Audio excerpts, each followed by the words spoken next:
David Rodriguez never imagined his life would turn out this way. Growing up in a small apartment with his single mother, he remembered nights when dinner was just rice and beans and sometimes not even that. His mom worked 2 jobs just to keep a roof over their heads. He promised himself that one day things would be different, and they were. By the time David turned 35, he had built something remarkable. His tech company specialized in protecting businesses from cyber attacks, and it took off faster than he ever dreamed. The money started flowing in, then it became a river, and before he knew it, he was a millionaire several times over. He bought a beautiful house in the suburbs, drove nice cars, and could buy anything he wanted. But none of that mattered as much as his family. David had married his college sweetheart, Lisa. She was the kind of person who lit up every room she walked into. They had a daughter together, a little girl named Sophie who had her mother's bright eyes and infectious laugh. Those were the golden years. Sure, David worked long hours building his company, but he always made time for family dinners, bedtime stories, and weekend trips to the park. Life felt complete. Then everything changed in one terrible night. Lisa was driving home from her book club meeting when a drunk driver ran a red light. The police officer who came to David's door that night had tears in his eyes. David remembered collapsing on the floor, remembered Sophie's small voice asking why Daddy was crying, remembered the funeral where he had to hold his 8-year-old daughter, while they both sobbed uncontrollably. The months that followed were the darkest of David's life. He went through the motions like a robot. Wake up, get Sophie ready for school, go to work, come home, make dinner, help with homework, put Sophie to bed, and then sit alone in the dark living room wondering how he was supposed to do this. How was he supposed to be both parents? How was he supposed to fill the enormous hole that Lisa had left behind? Sophie struggled too. She stopped talking as much. Her grades dropped. She cried herself to sleep most nights. David tried everything he could think of. He took her to a therapist. He let her sleep in his bed when the nightmares came. He looked through old photo albums with her and shared stories about her mom. Slowly, painfully, they started to heal. It took almost 2 years, but they were finding their way forward. That's when he met Catherine Walsh at a charity event. David's company was sponsoring a fundraiser for children's education, and Catherine was there as a volunteer coordinator. She was elegant and polished, with perfectly styled blonde hair and a warm smile. They started talking about the cause, and David found himself relaxing for the first time in months. She made him laugh. She seemed genuinely interested in his work and in his life. They exchanged numbers that night, and Catherine called him a few days later. They went for coffee, then dinner, then more dinners. David felt guilty at first, like he was betraying Lisa's memory. But his therapist reminded him that Lisa would have wanted him to be happy, would have wanted Sophie to have a complete family again. After a few months, Catherine met Sophie. David watched nervously as Catherine knelt down to Sophie's level and complimented her backpack. Sophie, who had been so withdrawn around new people, actually smiled. Catherine asked about Sophie's favorite subjects in school, her favorite colors, what she liked to do for fun. She didn't try too hard or act fake. She just seemed genuinely interested in getting to know his daughter. Over the next several months, Catherine became a regular part of their lives. She came to Sophie's school play and cheered louder than anyone. She helped Sophie with an art project and displayed it proudly on her own refrigerator. She brought over homemade cookies and taught Sophie her grandmother's recipe. David started to believe that maybe, just maybe, they could be a real family again. When David proposed after dating for almost a year, Catherine said yes immediately. Sophie seemed excited too. She even asked if she could call Catherine Mom someday. David felt like the luckiest man alive. He had survived the worst tragedy imaginable and found love again. His daughter would have a mother figure. Everything was falling into place. The wedding was small and beautiful. Catherine wore a simple cream-colored dress, and Sophie was the flower girl in a purple dress she had picked out herself. David's mother cried happy tears. Friends and family celebrated with them. It felt like a new beginning, a second chance at happiness that David thought he would never have. For the first few months of marriage, everything seemed perfect. Catherine moved into their house and redecorated with Sophie's input, making sure the girl felt included in every decision. She packed Sophie's lunches for school with little notes that said things like, "Have a great day, sweetie." She volunteered to be a room parent for Sophie's class.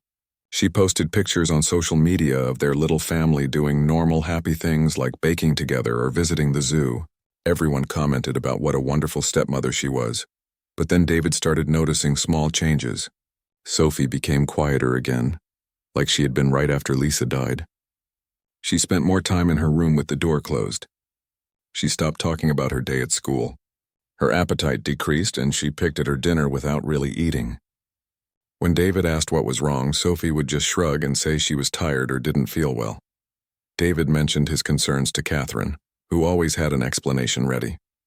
Sophie was just adjusting to having a new parental figure in the house, she said. It was normal for children to test boundaries with step-parents. Sometimes Sophie was moody because she was approaching her preteen years. Catherine assured him that everything was fine, that she and Sophie were actually getting along great when he wasn't around. She said Sophie just acted differently when David was home because she wanted his attention. It made sense, David thought. He had read articles about blended families and how complicated they could be. The experts all said that adjustment took time. So he tried to be patient. He tried to give Sophie extra attention and quality time. But the busier his company got, the harder that became. His business was expanding internationally, which meant more travel and longer hours. David found himself leaving early in the morning before Sophie woke up and coming home after she had gone to bed. Catherine assured him that she had everything under control at home. She sent him photos during his business trips showing Sophie smiling, doing homework, eating healthy meals. Everything looked fine from a distance, but when David was home, Sophie seemed different. She flinched when Catherine raised her voice. She apologized constantly for small mistakes like spilling a drop of milk or forgetting to hang up her jacket. Her grades, which had been improving, started to slip again. She had dark circles under her eyes like she wasn't sleeping well. One time, David noticed what looked like a bruise on Sophie's arm. But when he asked about it, Sophie mumbled something about bumping into her desk at school and quickly pulled her sleeve down. David felt torn between trusting his wife and trusting his instincts. Catherine had been nothing but loving and supportive to him. She managed the household perfectly, never complained about his long work hours, and always greeted him with a smile and a home-cooked meal. Could he really doubt her based on vague feelings? Maybe he was just being paranoid. Maybe grief had made him overprotective. Maybe he needed to trust that Catherine knew what she was doing with Sophie. So he pushed the worries aside and focused on work. He told himself that every family had rough patches, that things would get better with time. He had no idea how wrong he was or how much he would regret not listening to his gut. The truth was hiding in plain sight, but David was too blind to see it. That blindness was about to end in the most shocking way possible. The morning started like any other Tuesday. David woke up at 5 a.m, showered, and packed his suitcase for what was supposed to be a 3-day business trip to Singapore. His company was finalizing a major deal with an international client, and his presence was absolutely necessary. At least that's what he told himself every time he had to leave Sophie behind. He stopped by Sophie's room before leaving. She was still asleep, curled up under her blankets with her favorite stuffed rabbit tucked under her arm. The same rabbit Lisa had given her for her 5th birthday. David's heart ached as he watched her sleep. She looked so peaceful, so innocent. He kissed her forehead gently, whispered that he loved her, and left before his emotions could get the better of him. Catherine was already awake in the kitchen, making coffee. She smiled and handed him a travel mug, kissing him goodbye at the door. She reminded him to text when he landed and promised to take good care of Sophie while he was gone. David believed her. Why wouldn't he? She was his wife, Sophie's stepmother, the woman who had brought light back into their lives. The drive to the airport was quiet. David went through his mental checklist of everything he needed to accomplish during this trip. Presentations, contract negotiations, dinner meetings with potential investors. His mind was already thousands of miles away, focused on business instead of the family he was leaving behind. He boarded the plane, settled into his first-class seat, and closed his eyes as the aircraft prepared for takeoff. The engines roared to life and the plane began racing down the runway. They lifted off smoothly, and David felt that familiar sensation of leaving the ground behind. Singapore, here we come. But then, about 2 hours into the flight, something changed. The plane's engines made an unusual sound and the aircraft shuddered slightly. The captain's voice came over the intercom, calm but serious. They were experiencing technical difficulties with one of the hydraulic systems. Nothing immediately dangerous, but they needed to return to the airport as a safety precaution. Several passengers gasped. David felt his stomach drop, though not from fear of flying. The plane turned around, and 90 minutes later they touched down safely back at the airport. The airline staff apologized profusely and explained that all passengers would need to deplane while mechanics inspected the aircraft. It would take at least 6 to 8 hours before they could determine if the plane was safe to fly or if they needed to arrange alternative flights. David stood in the terminal, weighing his options. He could wait for the plane to be fixed, or he could try to book another flight on a different airline. But as he checked his phone, he realized something. All the meetings he had scheduled were for tomorrow afternoon and the following days.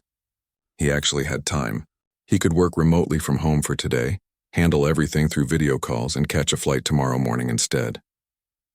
The decision made, David grabbed his suitcase and headed to the parking garage. By 11:30 in the morning, he was driving back toward his house.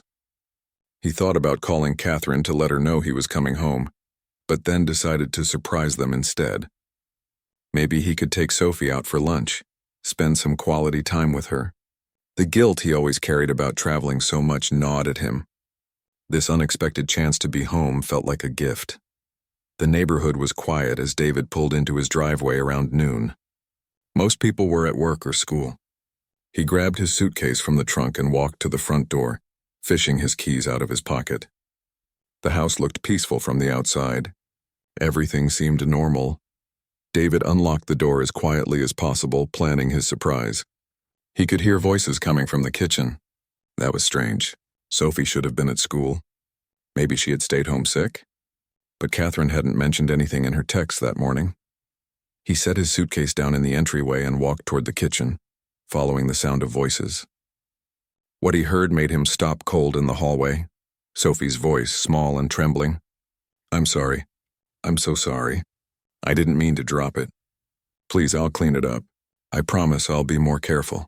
Then Catherine's voice, but not the sweet, gentle voice she used around David. This voice was harsh, dripping with contempt. "Sorry? Sorry doesn't fix anything, you stupid girl. Look at this mess. You can't do anything right, can you?" David's heart started pounding. He moved closer to the kitchen doorway, staying just out of sight. "I said I'm sorry," Sophie whimpered. "It was an accident." "An accident?" Catherine's laugh was cold and cruel. "You're the accident. Do you know how much easier my life would be without you around? Your father might actually pay attention to me instead of constantly worrying about his precious little princess." David felt like he had been punched in the stomach. He wanted to rush in right then, but something made him wait, made him listen. He needed to understand what was really happening. "Please," Sophie begged. "I'll do better." "I promise, you promise." Catherine's voice rose. "Your promises mean nothing. You're just like your pathetic mother. Weak, useless. In fact, I bet she couldn't stand being around you anymore. Maybe that's why she was in such a hurry that night. Maybe she was trying to get away from you." "No," Sophie cried out. "Don't say that about my mom. Please don't." That's when David heard it, the sharp, unmistakable sound of a slap, the crack of a hand against skin, and then Sophie's cry of pain and shock. Everything inside David went ice cold. His body moved before his brain could fully process what was happening.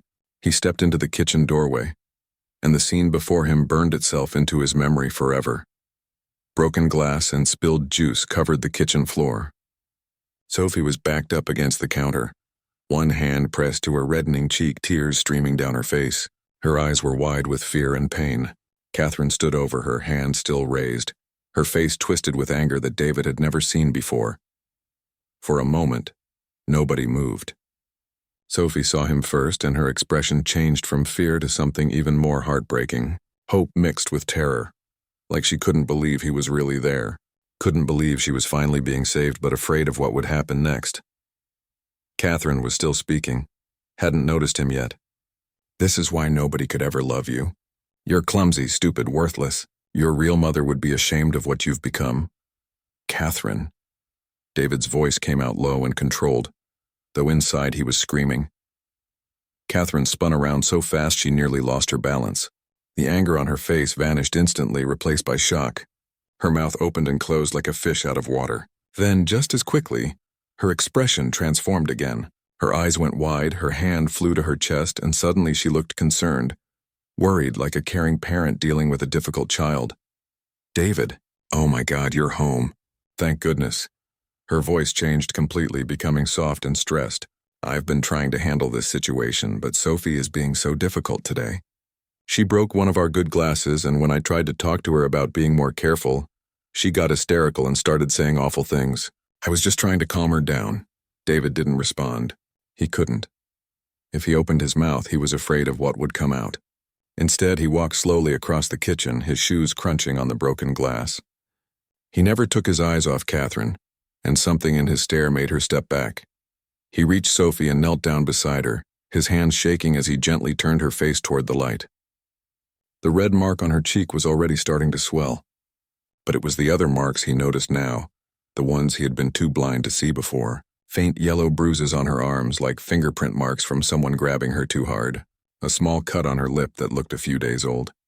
Dark circles under her eyes from stress and fear. How had he missed this? How had he been so stupid, so blind, so completely fooled?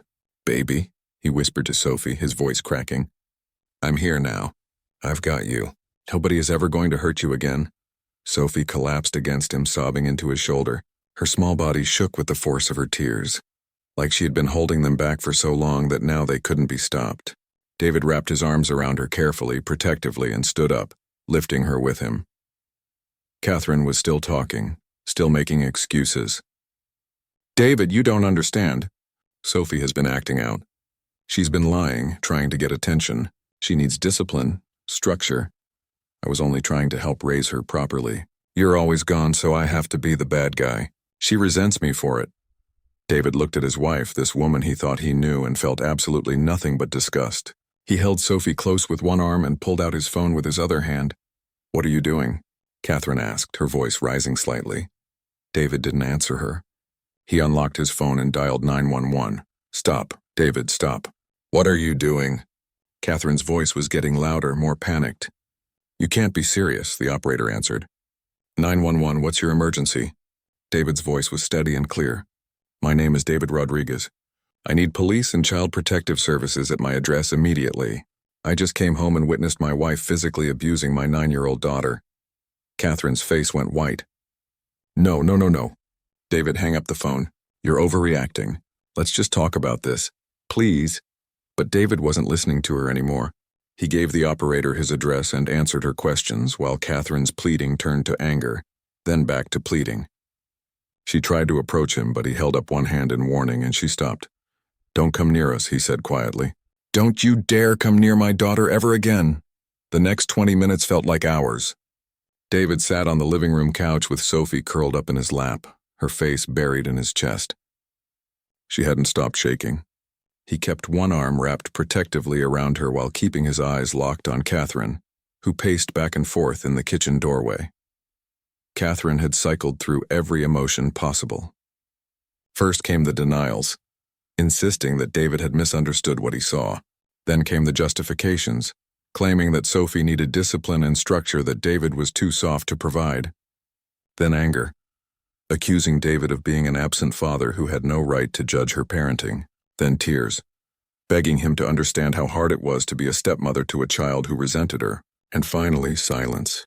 A cold, calculating silence that was somehow more frightening than all the rest. David didn't respond to any of it.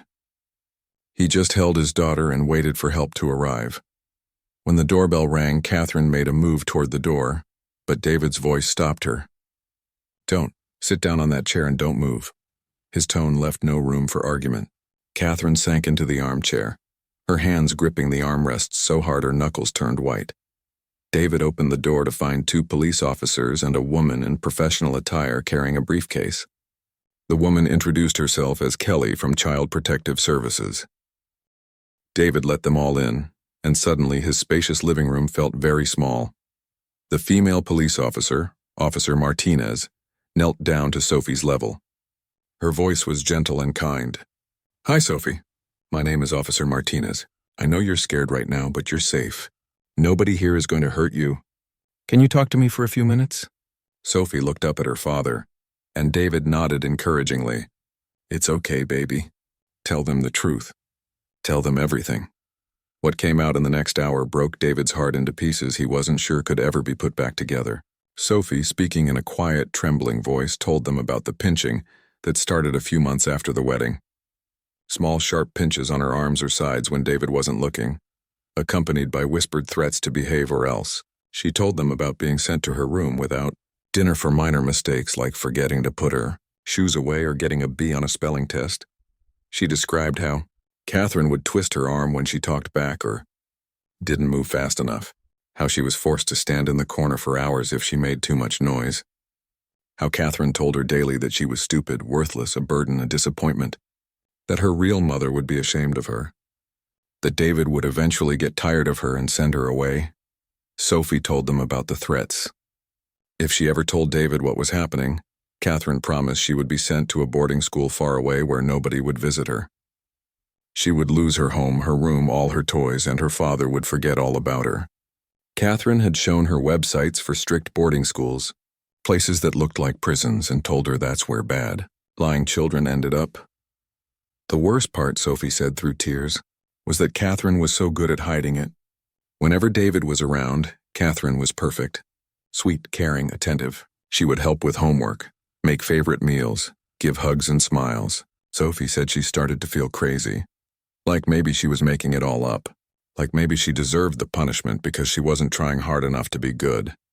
Officer Martinez took notes while the social worker, Kelly, sat beside Sophie offering tissues and gentle reassurance. The male officer, Officer Brooks, stood with David, who had tears streaming down his face. He had failed his daughter. He had brought this monster into their home. He had been too blind, too trusting, too absent to see what was happening right under his nose. Catherine sat in her chair, her lawyer face on, giving nothing away. When Officer Martinez turned to her and asked if she had anything to say, Catherine spoke in a calm, measured voice. This is a misunderstanding blown completely out of proportion. Sophie is a troubled child who has struggled with her mother's death. She acts out, tells stories, and seeks attention in unhealthy ways. I've been trying my best to provide structure and discipline, which apparently her father is unwilling to do. Children need boundaries. If she interpreted normal parenting as abuse, that speaks to her emotional instability, not my actions. Officer Martinez's expression hardened. Ma'am, your husband witnessed you striking the child and verbally abusing her. Are you denying that happened? Catherine's mask slipped for just a second.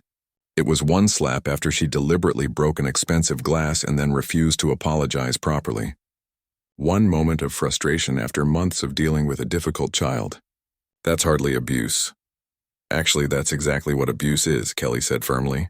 She had been examining Sophie's arms and had taken several photographs with Sophie's permission. These bruises are in various stages of healing, which indicates a pattern of physical harm over an extended period. This wasn't one moment of frustration. This was ongoing abuse. The officers asked David to give a statement about what he witnessed.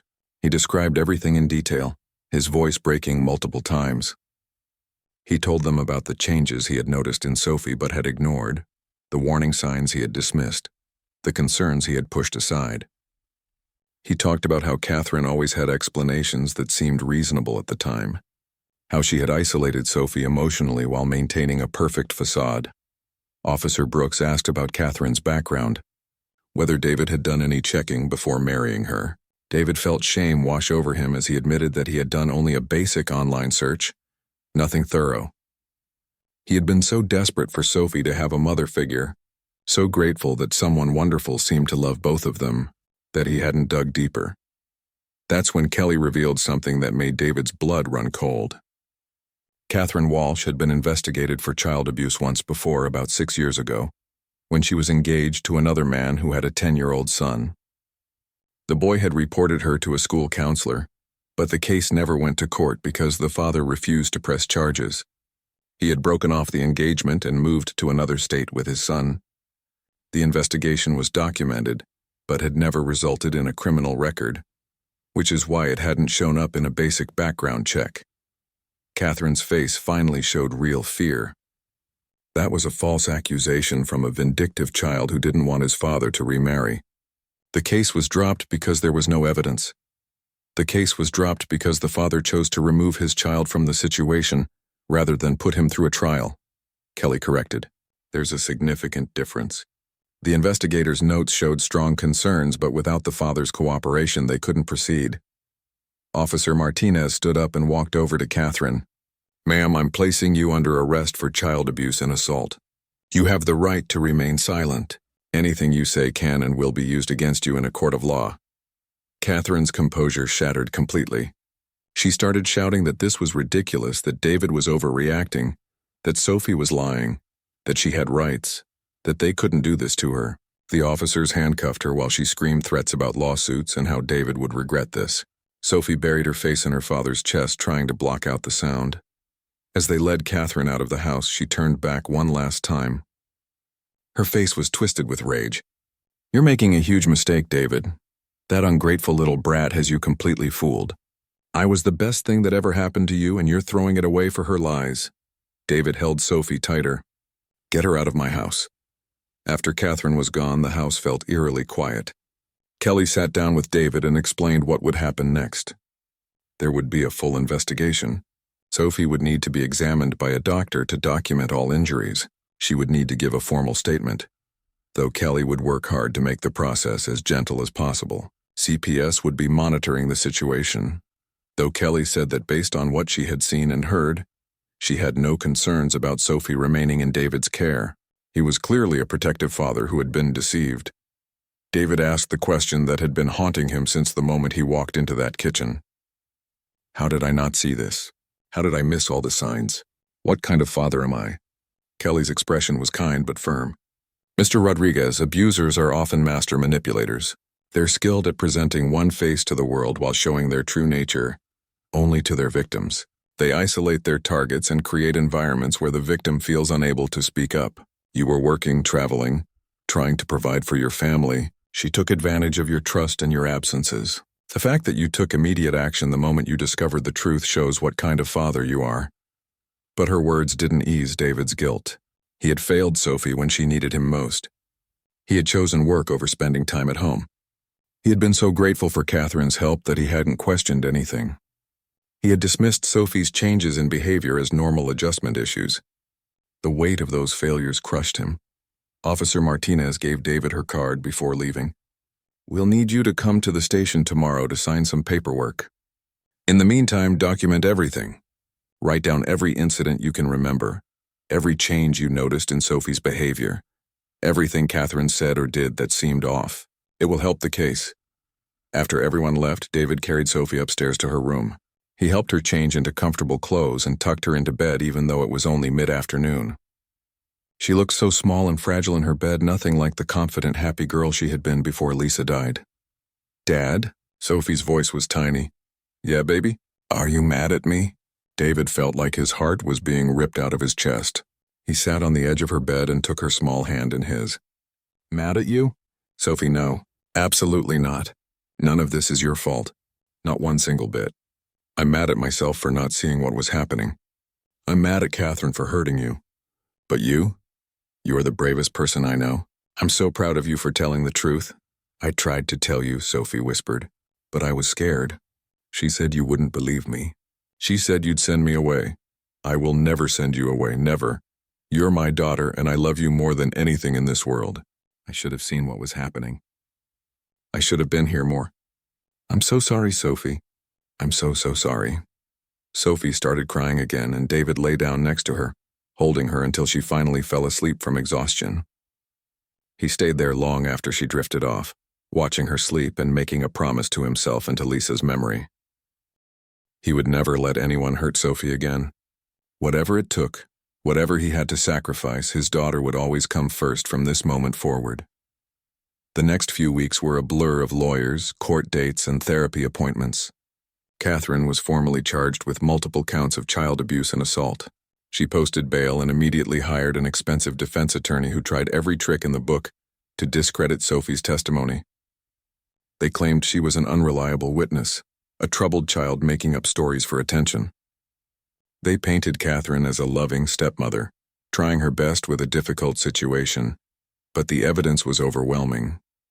The photographs of Sophie's bruises, David's eyewitness testimony, the previous investigation from Catherine's past relationship, medical reports documenting injuries consistent with ongoing physical abuse. Most damning of all was Sophie's detailed, consistent account of what had happened. The prosecution built a solid case that even Catherine's expensive lawyer couldn't tear down. David filed for divorce the same day Catherine was arrested. He also got a restraining order keeping her away from both him and Sophie. Catherine violated it once, showing up at Sophie's school, and spent a night in jail as a result. After that, she finally seemed to understand that her control over their lives was gone forever.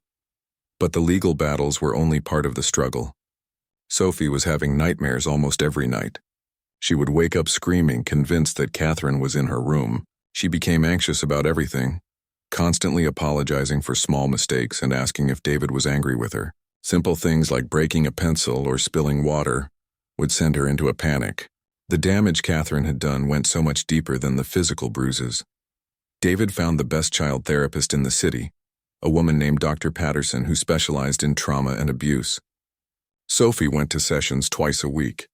Dr. Patterson explained to David that healing would take time. Sophie had learned to live in a constant state of fear and hypervigilance. She had been conditioned to believe she was worthless and unwanted. Undoing that damage wouldn't happen overnight. David threw himself into being the father Sophie needed. He canceled all his business trips. He started working from home 3 days a week. He arranged his schedule so he could take Sophie to school every morning and pick her up every afternoon. He cooked dinner with her every night, helped with homework at the kitchen table, and read her bedtime stories like he used to do when she was little. But guilt ate away at him constantly. Every time Sophie flinched at a raised voice, every time she apologized unnecessarily, every time she had a nightmare, David felt the weight of his failures. He had brought Catherine into their lives. He had been too busy to notice what was happening.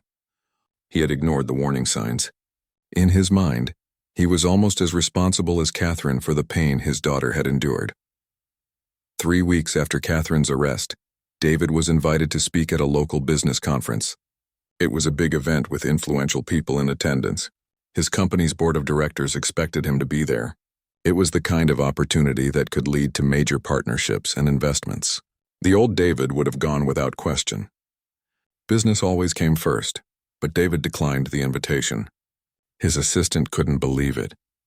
His board members called him personally, trying to convince him that his presence was crucial. David's response was simple. "My daughter needs me at home. Nothing is more important than that." The business community started talking. David Rodriguez, the workaholic millionaire who had built his empire through relentless dedication, was turning down major opportunities. He was missing important meetings. He was delegating responsibilities he used to handle personally. Some people whispered that he was having a breakdown. Others speculated that his company was in trouble. Nobody understood what was really happening. Then, 4 weeks after Catherine's arrest, something inside David snapped. He was watching the evening news with Sophie when a story came on about a local child abuse case. A father had ignored signs that his girlfriend was mistreating his son, and the boy ended up in the hospital with serious injuries. The reporter interviewed experts about warning signs parents should watch for, red flags that too often get dismissed or explained away. David felt like the news report was speaking directly to him. He had been one of those parents. He had dismissed the red flags. He had believed the explanations, and his daughter had paid the price. Sophie noticed him crying and hugged him tight. "It's okay, Dad. I'm okay now. You saved me." But David didn't feel like a hero. He felt like a failure who had finally done the bare minimum of protecting his child. That's when the idea started forming in his mind. An idea that was crazy, that everyone would probably think was stupid but felt absolutely necessary. The next morning, David called his lawyer and his publicist. He told them he wanted to hold a press conference. They both thought he was making a mistake. The case was still ongoing. Anything he said publicly could potentially impact the trial. His lawyer strongly advised against it. His publicist warned him that he would be opening himself up to intense scrutiny and judgment. David didn't care. He scheduled the press conference for the following week. His company's board of directors held an emergency meeting. They begged him to reconsider. This kind of public disclosure would affect the company's image.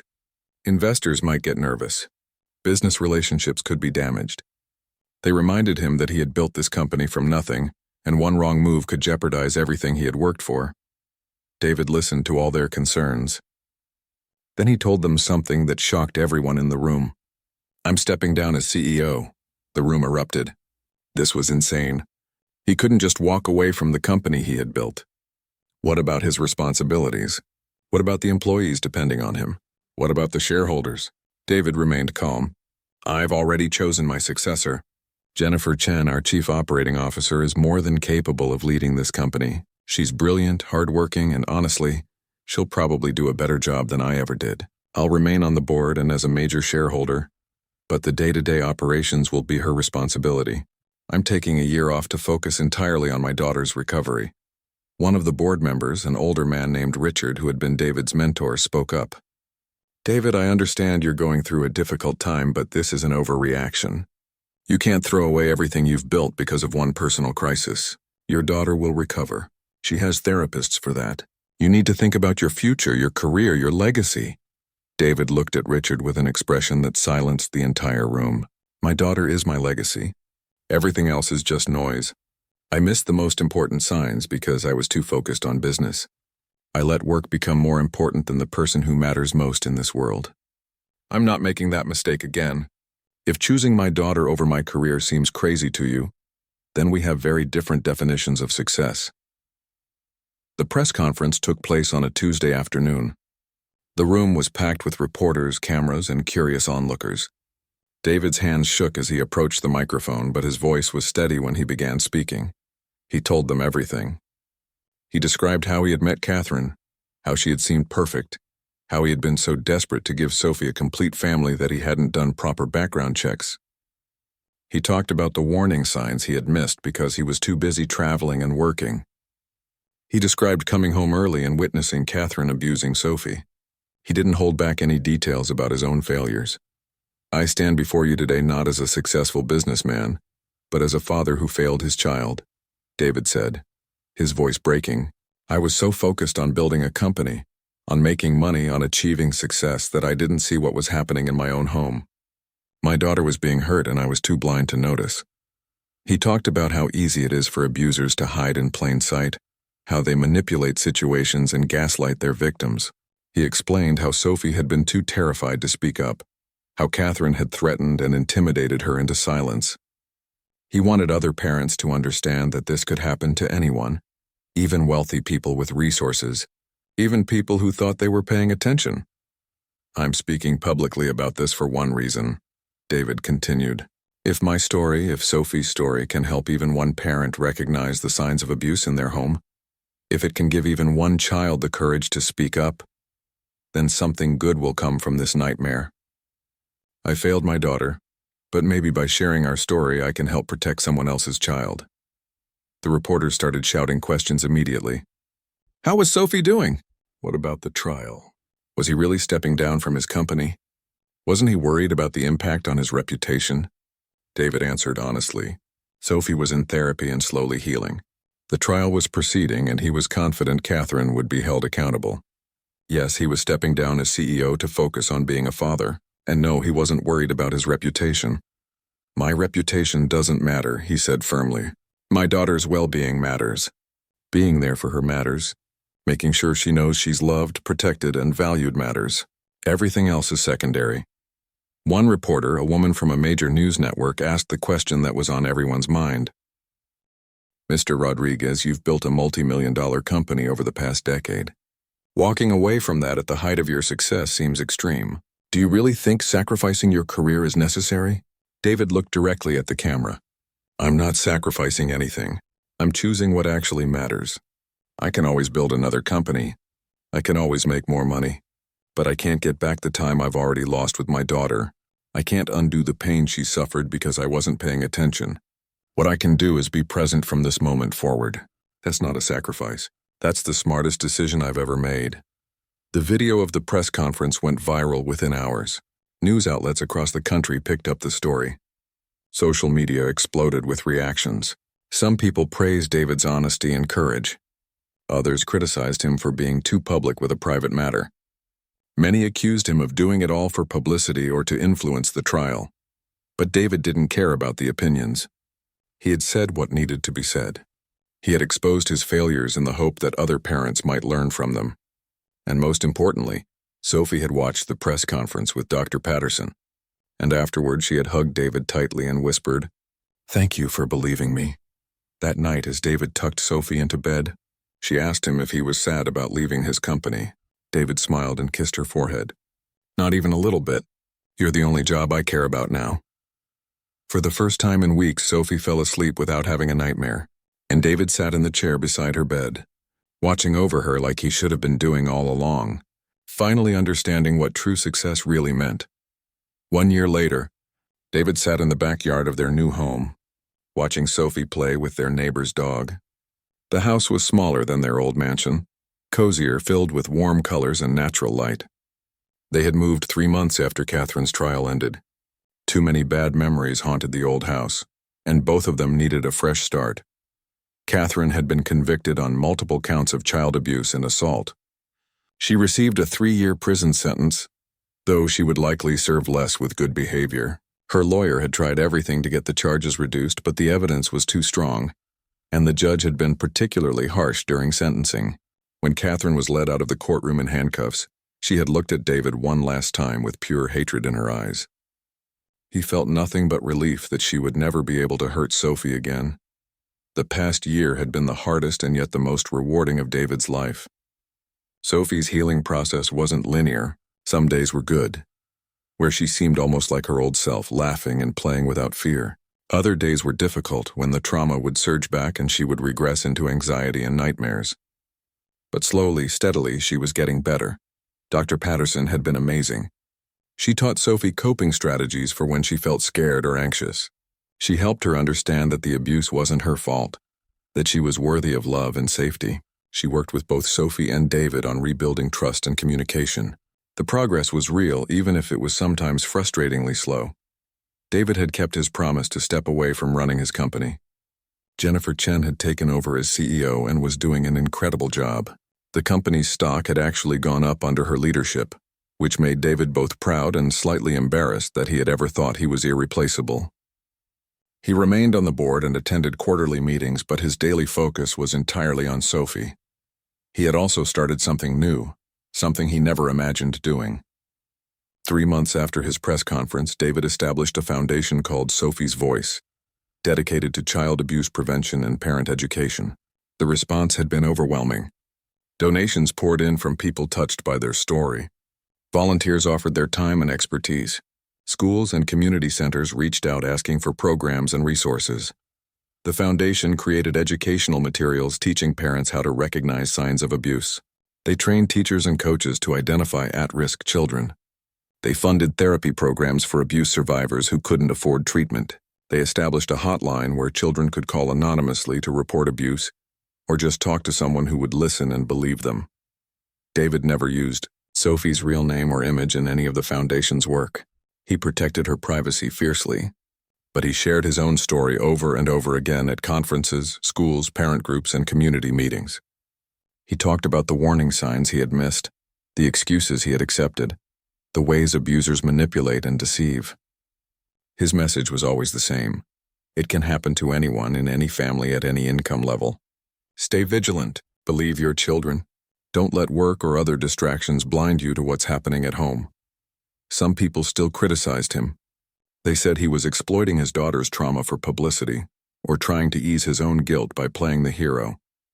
Others accused him of being overdramatic, claiming that one slap didn't constitute serious abuse and that he had destroyed Catherine's life over nothing. David learned to ignore the critics. He wasn't doing this for praise or redemption. He was doing it because if his failure could prevent even one child from suffering the way Sophie had, then it was worth every insult and accusation. The foundation's work had real impact. In the first year alone, Sophie's Voice helped reform reporting procedures in 3 states, making it easier for teachers and doctors to report suspected abuse without fear of legal retaliation. They trained over 50,000 parents in recognizing warning signs. Their hotline received thousands of calls, many of which resulted in interventions that saved children from dangerous situations. David also testified before Congress about the need for better background check systems and mandatory reporting laws. He shared how Catherine's previous investigation hadn't shown up in a standard background check, allowing her to move on to another victim.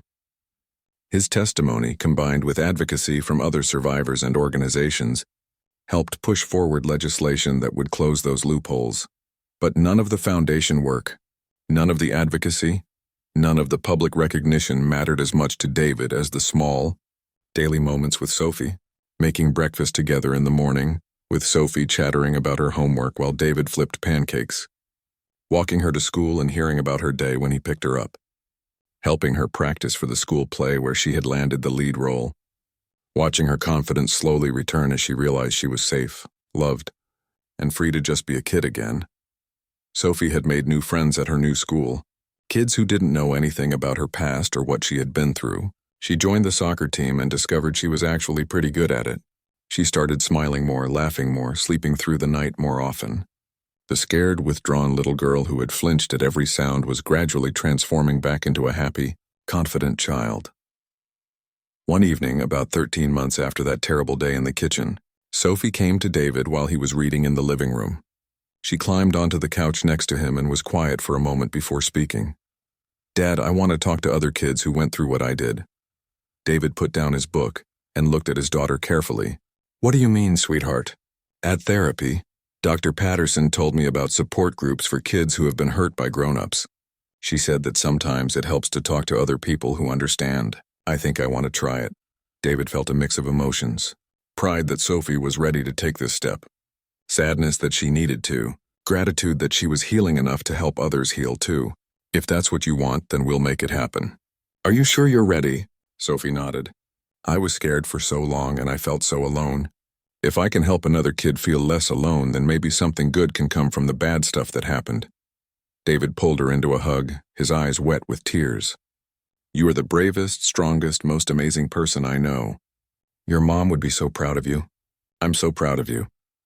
2 weeks later, Sophie attended her first support group meeting. David waited outside, nervous and protective, ready to rush in if she needed him. But when she came out an hour later, she was smiling. "It helped," she told him. "They understood. I didn't have to explain anything. They just knew." Sophie continued going to the support group and it became an important part of her healing journey. She made friends who had survived similar trauma. They shared coping strategies, supported each other through hard days, and celebrated victories together. Sophie discovered that helping others helped her too. She was no longer just a victim of abuse. She was a survivor, and now she was becoming an advocate. As the months passed, David noticed something remarkable. Sophie started talking about wanting to be a therapist when she grew up, someone who could help other kids who had been hurt. She said that Dr. Patterson had saved her life, and she wanted to do that for other children someday. The trauma that could have destroyed her was instead shaping her into someone compassionate, strong, and determined to make a difference. On the anniversary of the day David had come home early and discovered the truth, he and Sophie did something special. They went to Lisa's grave together, something they had done regularly over the years, but that felt particularly important on this day.